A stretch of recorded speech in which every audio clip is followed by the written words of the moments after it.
Welcome to the World Podcast. I'm Cameron Christensen, along with our co-host Anthony Faso. Today we're excited. We got Bob Bernotas with us with Franchise with Bob. Bob, excited to have you here. Thank you. Appreciate it. Absolutely, man. Kick us off today. Tell us a little bit about kind of how you found yourself in this franchise consultant space. Sure. My story begins, I guess, in franchising in 1986. So I'm a dinosaur in the industry, obviously, when I broke into my first franchise. I don't know if anybody remembers the video industry, West Coast Video, Blockbuster. Anyway, long and short of it, I had 5 West Coast Videos in the Philadelphia area, and lost my mind and went up to New York with them as well. And of course, everybody knows what happened to the video industry. I owned several other franchise concepts over the years that I've built and sold. I was CEO of a national chain in the tanning space, and I've been consulting for a couple of decades. When I originally started consulting, I was working with both prospective franchisees and with companies, helping them position for growth. But I've morphed entirely over to the franchisee side. So I basically, what I do is I help people identify, investigate, and acquire the right franchise for them. And I really specialize more in semi-passive franchises, where you can keep your job, create an off-ramp from corporate America, and so on. But you pointed to Cameron when I mentioned tanning. Yeah. Just because he wants to tan. He does. Tan and hair. Tan goes together though perfectly. Was it Jim? GTL? Yeah. No, Bob. I've never been in a tanning salon in my life. Sorry, listeners, for that. Anthony's being totally inappropriate. But Bob, all right. So you had a good background, right? And some franchises that you owned, and then kind of found yourself in the consultant space. Man, tell us kind of where consulting is right now. What are some opportunities that you see that maybe others aren't seeing right now? Well, the consulting industry, or in the world of franchising, has really evolved over the course of the last 10 years or so. More and more people have jumped into it based on the success of a single group. There's many other groups that have jumped into it. That's not necessarily a good thing. I'm actually anticipating and hoping for some regulation on the industry, because it's gotten to be a little bit of a wild, wild west. But that aside, from the standpoint of the opportunities that are out there, go ahead. Well, I'm sorry, Bob. I got a question. You mind elaborate on that just real quick? So, what I heard was that you've been there for a while. There's a bunch of people that jumped in, and it's unregulated. Are they saying stuff that's not quite true, or what's the issue there? Yeah, some do. Some just go a little bit too far, and you really can't get into as a franchise consultant or even a salesperson if they're not numbers that have been published in a franchise company's item 19 of their franchise disclosure document. You can't talk about them. Yet there's people out there that are doing that. The thing is, and not to go down too far in this rabbit hole, but the unfortunate thing is there have been so many different companies that are franchise consultants that have cropped up that just don't have backgrounds in franchising. And there's groups that will charge anywhere typically from $25,000 up to and over $100,000 to become part of their group. They give you some training, they give you a certificate and say, now you're an expert in franchising, and you know nothing about franchising. You just don't have the experience. And the vast majority of people that get involved in these groups end up washing out over a relatively short period of time. But some people, like the allure of, hey, quick bucks, can I make money in this industry? But it's not what it may appear to be. No, Bob, we get that in our niche as well. Just people that are overselling or exaggerating some of the results to try to get the business. Now, if somebody's looking, and I'm sure that's in every line of business, but Bob, how could somebody vet those people out if they're evaluating, looking in the franchises? Yeah, great question. I mean, just ask questions, look up their background, speak to some of the people perhaps that they have worked with. But I think the key thing is look at their background. have they been involved in franchising before, and on an ownership level? Okay, not work for a franchisee, even working for a franchisor, it's limited. But if they've been in an executive capacity within a franchise organization, and a good one, and have they owned franchises in the past? Consulting is a big part of it too, because it's not just a franchise that a consultant has worked in or owned, but it's understanding what the landscape is and all the other types of franchise models that are out there, and which are the real ones and which are ones that you should shy away from. I mean, I would submit that easily half the franchises out there, I wouldn't go anywhere near. There's another 25%. But then there's some really, really good franchises out there. If you know what to look for, there's great opportunities in them. Cool. Well, great. Let's start right there. Yeah, let's hit that top 25, or what's some of the things that people should be looking for? Or maybe let's start with this first, Bob, is why would someone want to look at a franchising opportunity first? And then secondarily, what should they look for? You mean, should they look at it over starting something on their own, or sticking to corporate America? Let's say both. Okay. Well, I mean, if you're, some people, clients say to me, well, why don't I just do this on my own? It's the failure rate amongst independent businesses is astronomical. There's been studies done, and there's varying results from these studies, but not too dramatically different. But just to give an example, there was a study done. It was about 20 years ago now by the Chamber of Commerce, and they tracked a whole bunch of independent mom and pop type businesses that all opened within the same year. They tracked them over a 5-year period. And at the end of 5 years, roughly half, like 47 or 48% of those businesses were still open and operating, which actually surprised me. Yeah, me too. That much. Whereas they did it concurrently, they tracked a whole bunch of franchises that all opened that same year, and they tracked them over the same concurrent 5-year period. At the end of 5 years, 97% of the franchises were still open and operating. Now, some have turned over and they were in different hands. I think 89% were still owned by the same owner, and so some did turn over. But the fact is, I mean, 90+% were still open and operating, and it's not nowhere close with independent businesses. So, and the reason why someone should look at a franchise over an independent business is that what the franchise company is doing for you, it's not just, okay, do they have 5 years of experience? They've been operating for 5 years or 10 years. And hey, once I'm in it for 5 years, am I going to have crossed that same threshold? Am I going to have gone through that same learning curve and know as much as them? No, because if it's 5 years and let's say they have 50 franchises, it's 5 times 50, because all that data, if they're doing it properly, they are communicating with their franchisee. All that data is flowing upward, and they're making constant adjustments to the franchise model to make the model work better for the franchisees.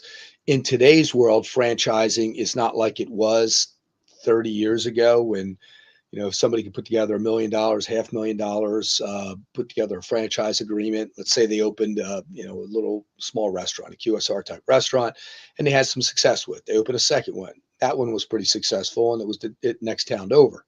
And then they decide, hey, let's hire a franchise attorney. Let's franchise it. We cracked the code, and they have this franchise. They create the franchise agreement, and they start offering franchises. Maybe they get the first couple sold, if that, and they fall flat on their face. That's a story that plays out over and over and over again. And the reason being is because it's not a question of them having success in the units that they're operating, but the question becomes duplicating that success, okay, over and over and over again across many different markets, and making it work for the lowest common denominator. So franchising it's a difficult process.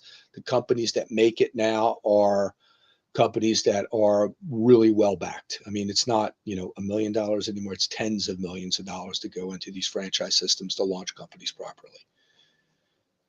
And I know there was a second question in there, but Cameron's hair distracted me, so I don't I get it. It happens quite a bit, Bob. do that. You know. Don't feel bad. The second question was the top 25, right? You alluded to. Jealous. Yeah, you alluded to kind of the top 25 and some of the things that people should be looking for today, right? You said that 50% of them you wouldn't touch, but there's a top 25. What separates the top 25, Bob? Well, I mean, top 25%. But again, and there's such a diversity in those. But I'll give you an example. I mean, like I said, my focus is on semi-passive franchises, and the reason it is because easily 80% of my clients, that's what they're looking for. They don't want to step away from their job tomorrow. They have good paying jobs. They have other investments. So they want to build an off ramp from corporate America, and that could be within 6 months. That could be within six years from now. And many of them want to build a legacy for their family. So they're looking for something that they can put 10, 20 hours into a week. Still, that's a time investment, but a lot of people can muster that. And then over time, that becomes less. So anything you're doing now, if you're putting, let's say, 20 hours into it at the beginning for the first 6 months, well, the next 6 months, you're going to put a lot less. The following 6 months, you're even going to put less once the systems are running smoothly and you have the right people in place. And so with these semi-passive franchises, many of them or I should say many of the people that are getting into the semi-passive franchises, they're just looking to make an exit over an extended period of time. And most of my clients fall into that bucket. As far as opportunities in that space, there's a lot of different avenues we can go. I'll give you an example. I mean, I just bought a franchise recently myself. I bought it 2 months ago. We're in the onboarding process right now. And the way that came about is I was working with a client who was local, and I don't always have the opportunity because I work nationally. I can work with anybody in the country or in Canada. So I was working locally with a client, and I showed him a concept which I really liked a lot, and he fell in love with it instantly. It's a men's health concept, carries an investment of about $300,000 or so. No hair replacement is part of that, by the way. But about in the $300,000 range. And I showed it to him. He fell in love with it. He didn't have enough money to start it. I liked the concept enough that I raised my hand and said, John, I'll invest with you. And what was going to be 1 unit quickly became 3 units. I brought in a couple additional guys and put together a small investment group. And now we bought 6 units that will be opening over the course of the next handful of years. But I point out something like that and I won't name the concept because I can't associate it with the numbers I'm going to share with you, which are directly from their item 19 of their franchise disclosure document. But the average top line in their item 19 of their FDD is 1.8 million. The average bottom line is over 600,000. Okay. Now that's a unicorn, gentlemen. There's not too many things I can show anybody that will have that type of return on investment. But if someone said to me, Bob, show me the best financial opportunities in franchising, that certainly may be one that I show them if there was availability in their market. So if that's a unicorn, what's maybe some averages, or what's something that, right? Are you only hitting home runs, Bob? What's something that is? That's what I shoot for, but Yeah, no, yeah. that's not always the case. Depending upon what somebody's into. I always counsel my clients, and I will tell you, everybody doesn't necessarily. It won't be a good fit for me to work with me. If somebody tells me, Bob, I'm looking for, I want a pie baking franchise because I love to bake pies. You probably don't want to work with me. It's not going to be a good fit. I wouldn't feel right about putting you in a franchise that I know you're just not going to do well financially. To some people, that doesn't matter. I mean, a lot of people love their dogs, so they want to be in pet related concepts. And I'll often ask them the question, how important is it for you to make money? Now, not to say there's not some good financial opportunities in the pet industry, but there's some not so good ones too, and depending upon what your budget. But if someone says to me, Bob, show me the best financial opportunities in franchising, ROI, earnings, don't care what the widget is, semi-passive, then that's the type of client that I work best with. Bob, that's a lot of our clients are looking at real estate for kind of those characteristics that you just described, semi-passive, right? Great ROI. How would you compare real estate to franchising opportunities? Yeah, I think, real estate is always perceived as a very safe investment. And it can be the same thing in franchising if you get into the right franchise. If you get into the wrong franchise, not so much. But if you get into the right franchise, I mean, the return on investment is going to be significantly greater than real estate. I'll give you an example. I mean, I just had a call with a client I was working with. I'm working with now. Speaking with him and his wife this morning, and he described to me he owns a number of properties and multi-unit properties, and I think he said he has about 200 doors in his total properties, and he's little cash flow is coming out of it. I mean, minimal, but I mean, what are you doing in real estate? You're riding the equity, right? You're built. It's a long-term play. It's not a short-term play. But he bought before COVID. He bought in 2018, and then COVID hit. And where he is really made out like a bandit is, I mean, equity has gone through the roof in it. So that his property values have doubled over a very short period of time. So I think if you catch the right situation, real estate can be phenomenal. But if you're in a market where the values aren't growing, and it's a long-term play, it's a 20-year play, I would say.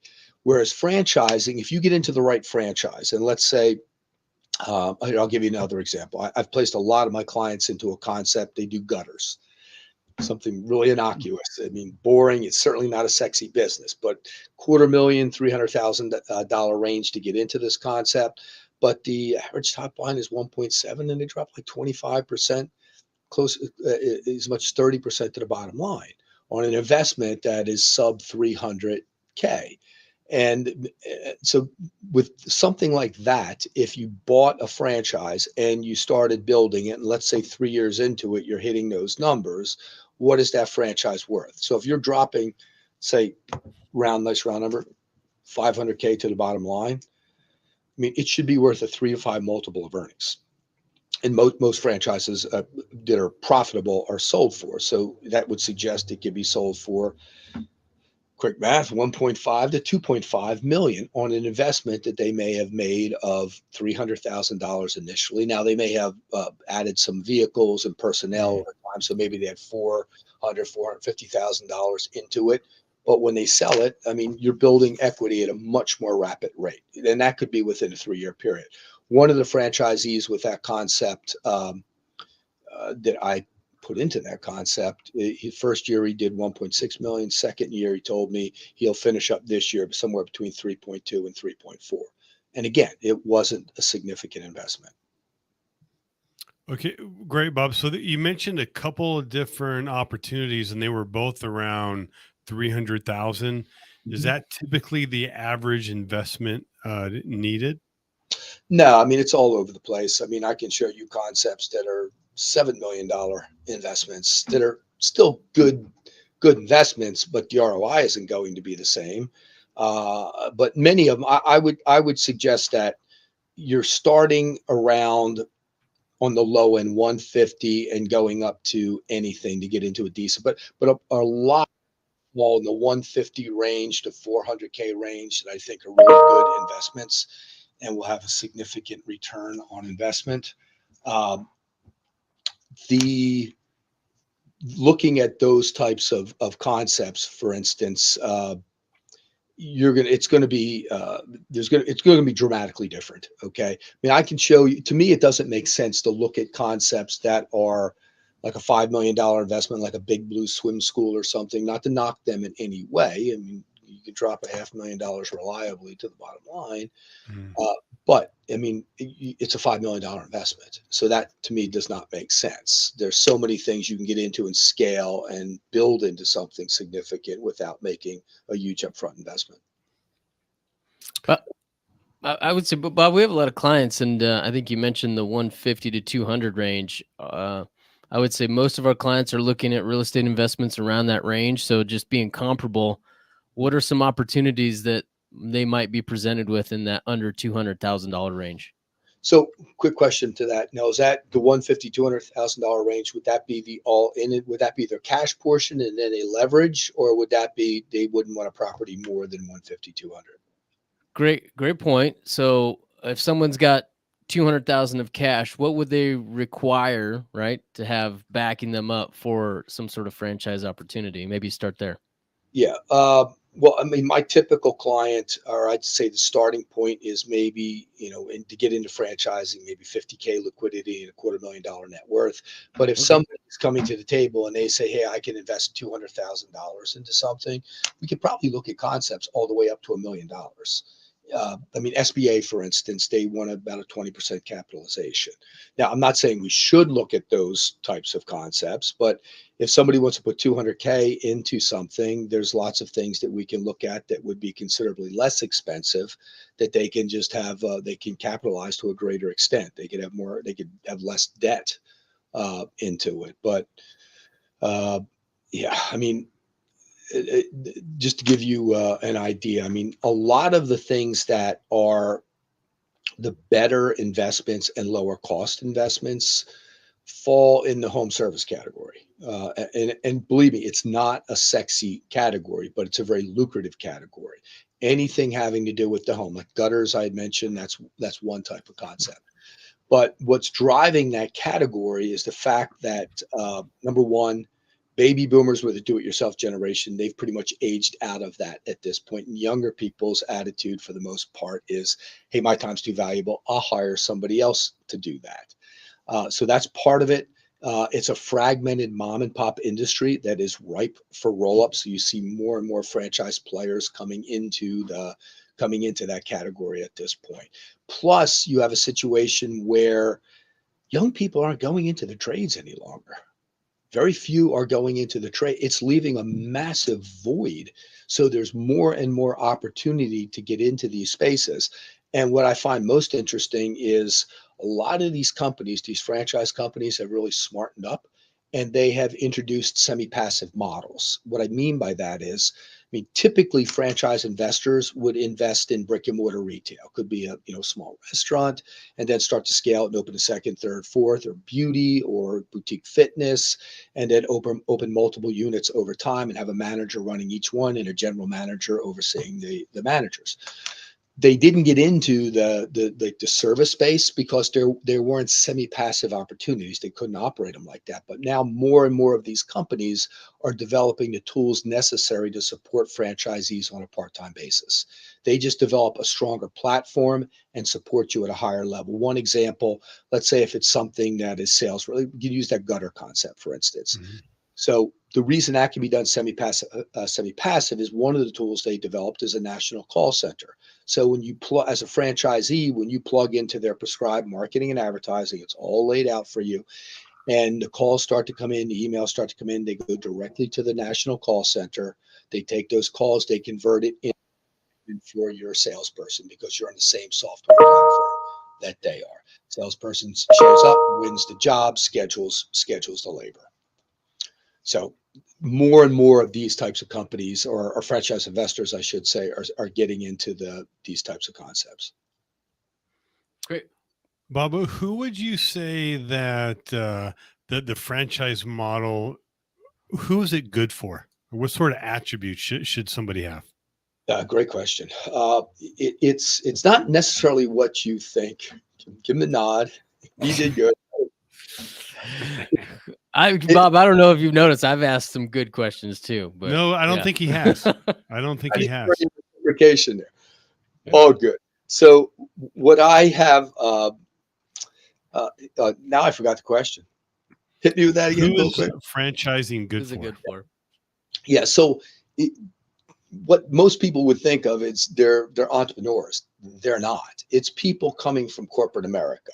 Now, if you go back 30, 35 years ago, and I'll give you an example, a brand called CertaPro Painters. It's the top painting franchise out there. Very successful brand. But in the early stages of their development, they were looking for painters to make franchisees. What they quickly discovered is painters are not very good business people and they make lousy franchisees. So they quickly reset their model, and simply started looking for smart people who have basic business acumen. They have drive to build something. They have people skills, and they have the financial capability to execute upon their model. That's it. Franchise, everything else can be taught, but you can't teach in basic intelligence, and you can't put drive into somebody and give them people skills. Right. Yeah. Yeah. So typically, most of my clients are coming from corporate America. They're anywhere from management to upper management to C-suite, and they're looking for a off ramp at some point in their career. Bob, I'm a big fan of like case studies. Is it all right if maybe we talk about like this gutter business that's kind of come up is a few times? Is that all right? Sure. Sure. And the questions I was going to have for you would be like the amount of time and energy that somebody need, the amount of capital, the level of risk, right? The expected ROI, and then their exit strategy on that type of business. Is it all right if I just went down the list with you? Go down. I don't know if I can answer all the questions. Not that I can't, but some questions I'm just not permitted to unless they're disclosed in their FDD. But go ahead, please. Awesome. So if somebody were to come to you, right, and the gutter business, right, you mentioned as it being semi-passive, what financial qualifications would they need to qualify for that? Yeah, I want to say that one is asking that you have $100,000 in liquidity, I believe, at $250,000 net worth. Okay. And how much time and energy, if somebody bought that type of business, what would be expected of them? Yeah, so that would be a manage to manager model. So if you got into that one and you were going to do it on a part-time basis, you would have a GM running the business for you. So they would help you in identifying and that general manager. But basically, that person would go to training with you. Now, you should learn everything as well as a franchisee, because if something happened to that general manager, you may have to step in for a period of time, unless you have some redundancy already built into your model, and you have someone that's a strong candidate to step up into that position, which I'd always recommend. So in the early stages, you might be putting in that one 20 hours a week into it with a GM. Now the GM is, so that's going to come out of the profit margin, but that one has such a stellar profit margin that it can easily absorb that general manager, even if you pay him $100,000. But once that brand is up and running and all the systems are running smoothly, your people are running smoothly, you should be able to back off and spend less and less time, of your involvement in it. Awesome. How long do you think it'd take to get it down to like zero? Right? Is that like years or what does that look like? I don't know if it's ever going to be zero. Just like you manage your investment properties, even if you have a management company, you still manage them to a certain extent. You pay some attention to them. There are brands we can talk about that are actually considered passive brands, where either you don't have any employees, or like an automated car wash or an automated laundromat or something along those lines. Somebody go around collecting every once in a while. Or you're talking, or there's some concepts that will actually run the business for you. They will step in for a management fee. They will run the business for you. Those tend to be a little bit more expensive, starting in the $500,000 range and going up to, whatever you want to spend. Did I answer your question? You did. Absolutely. What about level of risk? Like how risky is kind of a gutter business or something similar to that model? I can't put a percentage on it because it really depends upon the operator. It depends upon the market they're going into. It depends upon their territory. I could just, fall back on the numbers that I quoted earlier about the Chamber of Commerce study. That one, I see those types of concepts, anything having to do with home serve. I love things that are evergreen, meaning they're never going to go away. They are not threatened by Amazon. You're not selling a product. All product-based only franchises that are just based on products. I will not go anywhere near those businesses at this point. So I look for things that are Amazon resistant, that are pandemic resistant. If a pandemic hits again, what businesses are going to fare best during situations like that? Certainly not food concepts, certainly not fitness or beauty or brick and mortar retail is going to be damaged, but food was crushed by the pandemic. So Again, I like things that aren't going to be affected by pandemic. Probably the big one is recession. What concepts are not going to be in a large way, or maybe even not at all, by recession? When you're looking at something like the home service category, and another reason why I like it so much is that it when if a recession, it's people tend to dig in and they're not going to upgrade and buy a bigger home or a nicer home. They're going to dig in and put more improvements into the home they're in. In the current state of things, you had such a run up on equity in properties, and a run up on interest rates. People aren't moving right now, and there's very little inventory on the market. So people are staying in, but they have all this equity, and now they're putting money into their homes and just making improvements to the homes they're in. So that's what in part is causing the boom in the service category. Awesome, great. Kind of two more just in regards to this, but the expected ROI, right? Somebody drops in 100, what can they expect as far as income? I mean, that's such a difficult question to answer because there's so many different directions. You know, Sorry, it's Bob. Sorry. forgiven, all is forgiven. There's so many different directions, and it's really not a question that I'm allowed to answer. I can answer unless unless it's published in their item 19 of their FDD. But I just will tell you that the ROI on things like the service industry or some of the things we discussed, these are at the top of the heap. I mean, when you start talking about a 25 to 33% ROI, that's obviously significant. There's plenty of franchises where you might experience, if you get into food industry, typically you're going to be below a 10% ROI, a 10% margin, profit margin. Mhm. Awesome. And the exit strategy, how long are people buying, hanging on to these things? Uh, I mean, it really depends. I mean, if franchise investors, often they have a strategy. They want to buy, build, sell. And that could be a 3-year plan. It could be a 5-year plan. They tend to build equity very rapidly, unlike real estate with franchises. If you make that franchise successful, even if you haven't peaked or come close to peaking yet, but you can see a growth trend, and it's easy to see where it's going based on historical data from other franchisees in the same system. Often you can sell for a much greater multiple than what your current profit margin is. No, I appreciate. Yeah, no, I like that. The kind of the most to have a buy, build, sell approach. Bob, can you maybe speak to us or enlighten us? Is there a generational approach to this? Right? Is there people that are passing these down to the next generation? What does that look like? Yep. Many people want to get into it to build a legacy for their kids. I mean, countless clients that I've worked with are looking to they have children and they want to get their they want to get their kids involved in the business. They want them to learn business. I find it really interesting in the last handful of years.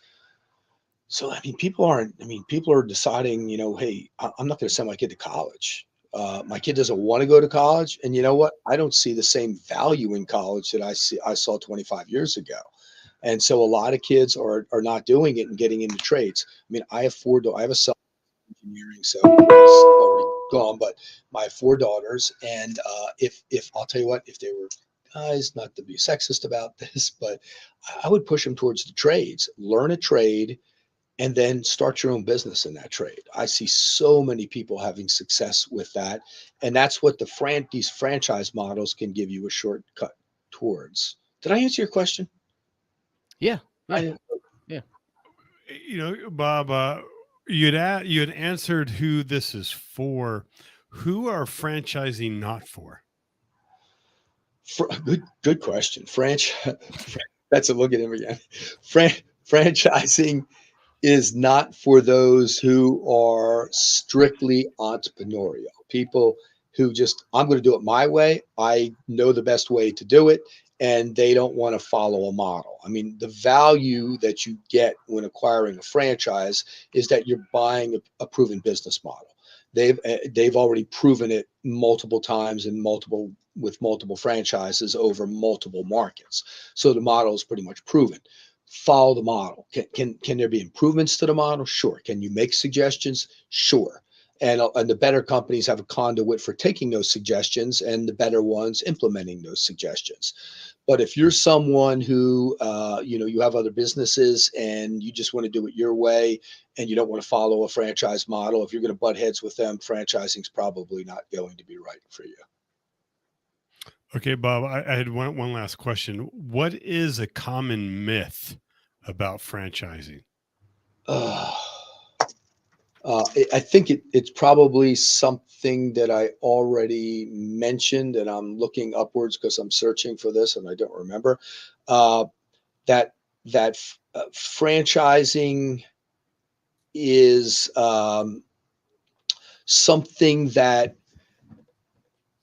you do in lieu of a job, that you have to walk away from your corporate job to get into and to thrive in. If you go back 25 years, yes, that's the case. I wouldn't suggest to anybody back then to try to hold down a job and do a franchise, with the exception of very few. But more and more of these brands are developing these models, these platforms to support franchisees. They're making significant investment in them to just support you at a higher level. So you just do not have to do it on a full-time basis anymore. There's plenty of models you can get into that you can put 10, 15, 20 hours a week in, get it up and running. 2 years from now, you may be putting 5 hours a week into it. Okay, great. Great, Bob. If somebody's listening and they're looking for some passive or part-time passive investment opportunities, franchise opportunities. Sorry, Bob. Where can they reach out to you at? Where's a good place for them to find you? They can go to my website. It's franchisewithbob.com. Very simple, franchisewithbob.com. I'll be happy if they want to reach out to me through the website. I'll be happy to send them my free ebook on semi-passive franchising. And yeah, that's it. That's how you reach me. Well, Bob, what's your role in this process, and how are you compensated? Okay, great question. And again, it came from this side of the Bob, we're not keeping score, or maybe I am, but we don't want other people to keep score. Anthony's killing this interview. Good job, man. You're great. You're great. Hit me with the question again. I'm getting old, guys. I don't remember things. What's your role in this process, and how do you help them? So I take people through a structured process to find the right concept. I'm actually compensated by the franchise companies for bringing qualified people to them. The vast majority of people that come to them through other means, through the internet, through online portals, 95% easily are not qualified, so they waste a lot of time. So I'm compensated. They're more than happy to compensate me for bringing qualified candidates to them. If the candidate is approved for a franchise and they acquire a franchise, then they compensate me. But there's something very important to understand about that also. Despite the fact that I'm being compensated by the franchise company, I'm an advocate for my clients. I don't work for the franchise companies. I have no allegiance whatsoever to these franchise companies.